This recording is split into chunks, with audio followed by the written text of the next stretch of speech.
বন্ধুরা, আজকে ঠান্ডাজনিত কারণে যে কফ সৃষ্টি হয় সে ধরনের পেশেন্ট নিয়ে এবং তার হোমিও চিকিৎসা নিয়ে আলোচনা করা যাক। অনেক পেশেন্ট আসবে যারা বিকাল থেকে সন্ধ্যার পর্যন্ত কাশির প্রবণতাটা বেড়ে যায়। সেক্ষেত্রে আমরা পালসেটিলা বা ফসফরাসকে চিন্তা করতে পারি। পালসেটিলা কাকে দেব? ঠান্ডা খাবার খাওয়ার পর কাশি শুরু হলে, তার যদি পিপাসা না থাকে, কফটা একটু হালকা হলুদ বর্ণ, মাইল্ড টেম্পারমেন্ট, রাগ কম, শান্তশিষ্ট, সেসব রোগীকে আমরা কিন্তু পালসেটিলা দেব। ফসফরাস কাকে দেব? একদম হ্যাংলা পাতলা বৌরি, ঠান্ডা খাবার খেয়ে, আইসক্রিম খেয়ে রোগের সৃষ্টি হয়েছে, খক খক খক করে কাশতেছে,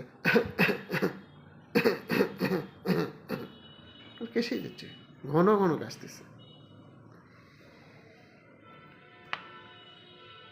শান্ত স্বভাবের, প্রচণ্ড চঞ্চলতা, অস্থিরতা, কোল্ড ড্রিঙ্কস পছন্দ, সেসব রোগীকে অনায়াসে আমরা ফসফরাস চিন্তা করতে পারি। আবার দেখা যাচ্ছে যে সন্ধ্যার থেকে শোয়ার আগ পর্যন্ত অনবরত কাশি, সর্দি ঝরতেছে, কাশতেছে, নাকে পানি আসতেছে, নাক বন্ধ থাকতেছে, সেসব পেশেন্টের ক্ষেত্রে আমরা হিপারসাল চুজ করতে পারি। তাহলে হিপারসাল কাকে দেব? একটু টনসিল প্রবলেম, হালকা গলা ব্যথা, গলায় যেন সুচ ফুসতেছে এরকম অনুভূতি, নাক বন্ধ আছে, নাকে সর্দি আছে, রাগী পেশেন্ট, এ ধরনের পেশেন্টকে আমরা হিপারসাল কিন্তু চমৎকার রেজাল্ট দেয়।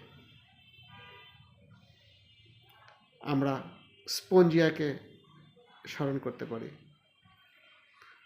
স্পঞ্জিয়ার কফের সাউন্ডটা হবে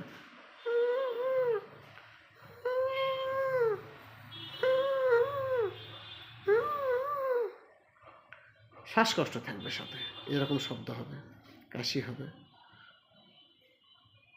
সেসব পেশেন্টকে আমরা স্পঞ্জিয়া দিতে পারি। স্পঞ্জিয়া কাশতে কাশতে তাদের শ্বাসকষ্ট উদ্বেগ হবে। আবার সেম্বুকাসকেও আমরা প্রিফার করতে পারি। সেম্বুকাস কাদেরকে দেবো জানেন? দেখবেন যে নাক শুষ্ক, সর্দি নেই, অথচ নাকটা কেমন যেন উপরের মাথায় বন্ধ হয়ে আছে, অনবরত কাশতেছে, তাদেরকে আমরা সেম্বুকাস প্রিফার করতে পারি।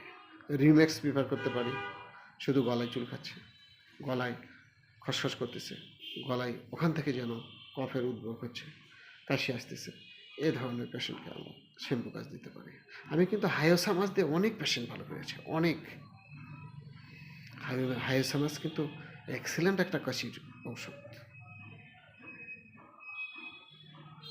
আবার মিডনাইটে যদি কাশি হয়, এই 2টের থেকে 12টার থেকে রাত 2টে 2:30 পর্যন্ত, মধ্যরাতে অস্থিরতা বেশি, উষ্ণ গরম খাবার পছন্দ, ছটপাটানি ভাব আছে, শ্বাসকষ্ট হচ্ছে, কাশি হচ্ছে, কাছতে কাছতে শুয়ে থাকতে পারে না, উঠে বসে পড়ে, দম বন্ধ হয়ে আসে, সেক্ষেত্রে কিন্তু আমরা তাকে আর্সেনিক অ্যালবাম প্রিফার করতে পারি। আর্সেনিক অ্যালবামে কিন্তু চঞ্চলতা থাকবে, অস্থিরতা থাকবে, এই জিনিসটা, আর উষ্ণ পানিতে আরাম বোধ হবে, এই জিনিসটা কিন্তু আমরা অবশ্যই মনে রাখব। মধ্যরাতে ড্রুসেরাকে আমরা স্মরণ করতে পারি। ড্রুসেরার কাশি কিন্তু সাংঘাতিক কাশি, শোয়ার সাথে সাথে কাশি শুরু হবে, সে শুইতেই পারবে না, কাশতে কাশতে সে উঠে বসে পড়বে, আবার যখনই শোবে বালিশে মাথা দিলেই তার কাশি শুরু হবে, মানে অস্থির করে তোলে পেশেন্ট, একবারে মানে খুব অস্থিরতা ফিল করে, কাশতে কাশতে সে মনে হয় আর বাঁচবেই না, এরকম একটা অবস্থা। সেক্ষেত্রে কিন্তু ড্রুসেরা এক্সিলেন্ট রেজাল্ট। আবার 3টে থেকে 4টা, এ ধরনের 4টে, 3টে, 3:30, 4টে, 4:30, এ ধরনের পেশেন্টের ক্ষেত্রে আমরা বেশ কয়েকটা মেডিসিন সেবন করতে পারি। তার মধ্যে কুপ্রামেট, অ্যামনকার, কেলিকার, কেলিবাইক্রম, আরও অনেক মেডিসিন রয়েছে। তবে বেশিরভাগ ক্ষেত্রেই কেলিকার, কুপ্রামেট, কেলিবাইক্রম, অ্যামনকার এগুলো কিন্তু খুবই ভালো রেজাল্ট দেয়। যদি ভোরবেলায় আজানের পর সকালবেলা ভোর রাতে যদি কাশি হয়, নেট্রানসাল কিন্তু দারুণ রেজাল্ট দেয়। সাথে অ্যান্টিসাইকোটিক থুজাকে আমরা মনে রাখতে পারি। আবার সারাদিন ভালো, এ রাত হলে কেন যেন নাকটা বন্ধ হয়ে যায়, কাশি শুরু হয়ে যায়, পেটের সমস্যা থাকে, অ্যাসিডিটি, প্রচুর অ্যাসিডিটি, পায়খানা যে ঘুরে চলে আসে, কনস্টিপেটেড পেশেন্ট, ইরিটেবল মাইন্ড, সেক্ষেত্রে কিন্তু আপনার নাক্সবোমকে স্মরণ করতে পারে। নাক্সবোম না খুবই ভালো একটা মেডিসিন, আপনারা দিয়ে দেখুন, চমৎকার রেজাল্ট আসবে। তাছাড়াও আমরা কিছু